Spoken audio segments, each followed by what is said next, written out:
할렐루야. 함양제일교회 교회 여러분, 여러분의 삶에 주님의 크신 평강이 항상 함께하기를 소망합니다. 함께 보실 말씀은 고린도전서 15장, 16장 말씀이 되겠습니다. 15장은 부활이 없다고 주장하는 고린도 교회의 일부 성도들에게 바울은 부활이 반드시 있음을 여러 가지로 변증하는 내용이 되겠습니다.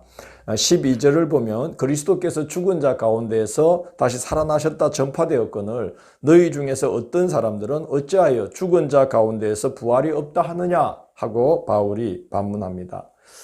부활이 반드시 있는 이유를 바울은 몇 가지로 이제 변증을 하죠. 첫째는 예수님이 부활하셔서 그 부활하신 모습을 제자들과 여러 사람에게 나타내셨고, 그리고 바울 자신에게도 부활하신 주님이 자신을 나타내어 주셨다는 겁니다.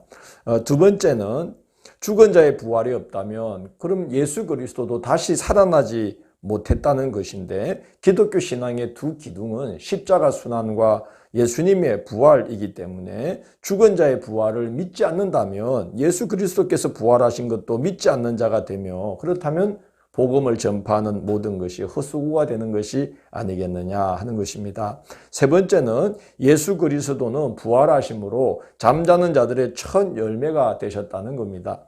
아담 한 사람이 범죄함으로 말미암아 모든 사람이 아담 안에서 죽은 것처럼 그리스도 안에서 모든 사람이 삶을 얻는다는 것이죠. 그게 22절의 내용입니다. 그래서 먼저 그리스도가 부활하시고 다음은 그리스도께 속한 자들이 부활하게 되고, 그리고 맨 마지막에 사망이 멸함을 받게 된다. 맨 마지막에는 사망을 멸하신다라고 이야기합니다.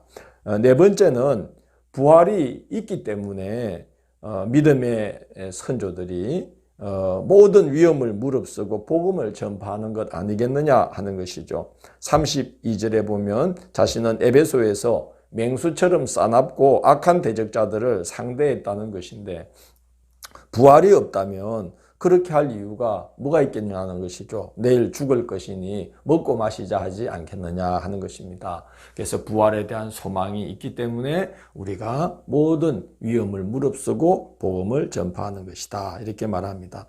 그리고 바울은 식물의 생장을 예로 들어서 부활을 설명합니다. 씨가 뿌려질 때는 그 장내에 나타날 형체를 뿌리는 것이 아니고 그냥 곡식의 알갱이를 뿌리지만, 하나님께서 나중에 각 종자에게 그 마지막 형체를 주신다는 거죠.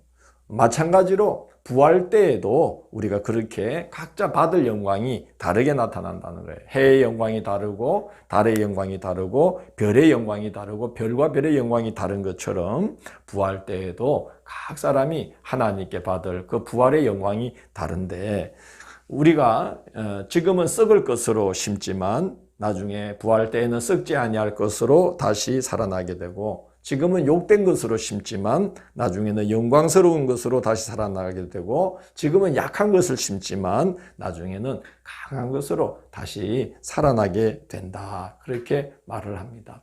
작은 알갱이를 심지만 그게 나중 형체와는 비교할 수 없는, 나중에는 비교할 수 없는 그 형체로 나타나게 되듯이 우리의 몸의 부활도 그와 같이 된다는 것이죠. 그래서 우리가 지금은 흙에 속한 형상을 입은 것처럼 나중에는 하늘에 속한 이의 형상을 우리가 입게 된다, 그렇게 말합니다. 그래서 결코 우리의 삶은 죽음으로 끝나지 않는다는 거죠. 15장 51절에서 바울은 이렇게 노래합니다. 보라, 내가 너희에게 비밀을 말하노니 우리가 다 잠잘 것이 아니요 마지막 나팔에 순식간에 호련히 다 변화되리니, 그렇게 말합니다.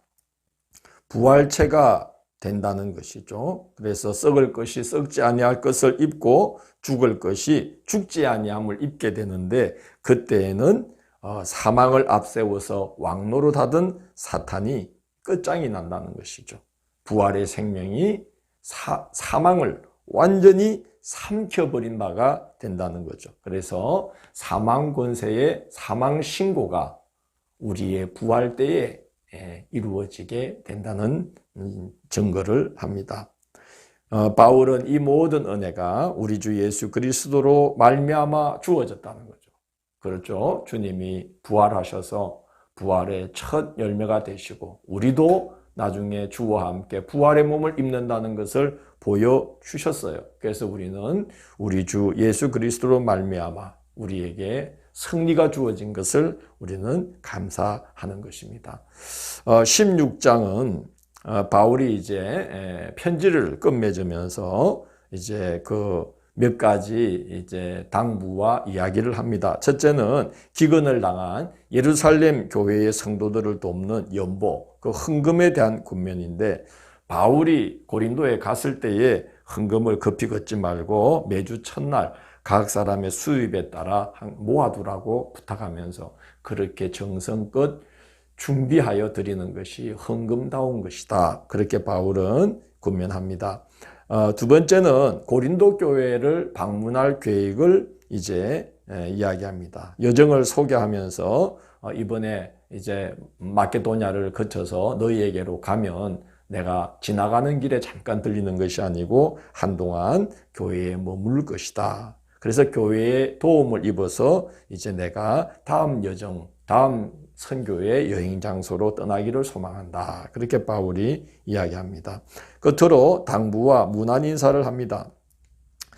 고린도 교회의 불미스러운 소식을 듣고 바울이 디모데를 급히 고린도 교회로 보냈는데 디모데가 가면 잘 대해달라고 부탁을 합니다. 또 아볼로에 대해서는 아볼로에게 고린도 교회에 가서 그 교회를 다시 한번 섬겨달라고 그렇게 당부를 했지만 그러나 아볼로는 지금은 돌아갈 뜻이 전혀 없다라고 이제 말하고 있음을 알려줍니다. 고린도 교회 성도들은 바울에게서 복음을 전해 들어서 그를 통해서 나타난 하나님의 능력으로 그들이 복음을 받아들이고 고린도 교회가 세워졌고 또 아볼로를 통해서 그 복음의 깊은 부분들을 말씀을 들으면서 상당히 큰 은혜를 받았던 것 같습니다. 그래서 아볼로가 다시 올 수 있기를 기대를 했는데 바울이 권했지만 아볼로가 지금은 일체 갈 뜻이 없다는 거죠.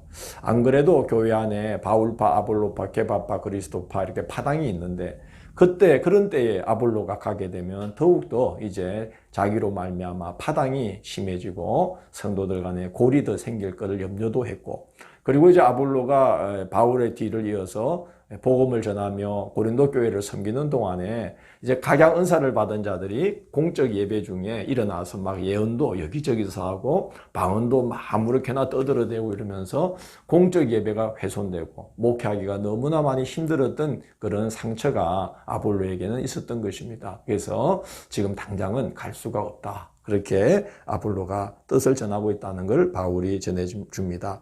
또 고린도 교회의 문제를 바울에게 전하려고 에베소 교회로부터 온 에베소 교회로 온 고린도 교회의 3명의 지도자인 스데바나, 버드나도, 아가이고를 이제 거론하면서 이 사람들을 만나서 바울의 마음이 시원케 되었다. 라고 이제 바울이 이야기합니다. 이제 아마 바울이 이 고린도전서 말고도 아마 첫 편지를 고린도 교회에 전하면서 굉장히 질책을 했던 것 같습니다. 그런데 그 책망을 듣고 이제 그들이 변화되고 있다는 소식을 아마 이 3명의 고린도 교회 지도자들이 와서 바울에게 전했던 것 같습니다. 또 그래서 고린도 교회에 부족한 것을 채우고도 남음이 있도록 바울에게 힘이 되고 있다고 바울이 이제 이야기하면서 그러한 자들을 알아주고 그들에게 순종하라 이렇게 당부합니다. 또 지금 바울이 이 편지를 보내고 있는 에베소 교회가 속해 있는 그런 아시아의 교회들이 고린도 교회 성도들에게 문안한다고 하면서 또 특별히 아굴라와 브리스가와 그 집에 있는 교회가 고린도 교회 성도들에게 문안한다 이렇게 인사를 합니다. 이 아굴라와 브리스길라는 참 대단한 신앙의 사람들인 것 같습니다. 고린도 교회를 세울 때에도 이 브리스길라와 아굴라는 그 교회가 세워지도록 힘을 다해서 헌신을 했고 또 바울이 에베소에 갈 때에도 같이 따라가서 에베소 교회를 섬겼는데 그 에베소 교회 공동체가 세워지도록 자기 집을 이제 예배의 처소로 내어주었다는 거예요. 그래서 아굴라와 브리스가와 그 집에 있는 교회가 고린도 교회 성도들에게 문안합니다. 라고 바울이 문안 인사를 한 것이죠. 우리가 그 로마서 16장에 보면은 바울이 그 브리스가와 아굴라를 또 거론하면서 그의 집에 있는 교회에 문안하고 그랬거든요. 그러니까 이들이 나중에 또 로마까지 흘러 들어가서 자기들의 집을 예배처소로 내주면서 그 로마 교회가 또 형성이 되었다는 것을 우리가 알 수 있습니다. 이렇게 참 복음의 역사에는 이렇게 참 그 교회와 영혼들을 너무나 사랑해서 여러 가지로 힘을 다해 간절한 마음으로 권면하는 바울 같은 사도들이 있었고, 또 브리스가와 아굴라 같은 이런 또 이제 성도들, 또 스데바나 버드나도 아가이고 같이 정말 교회의 평안을 위해서 여러 모습으로 마음쓰고 수고하는 그런 충성된 성도들이 있었던 것이죠.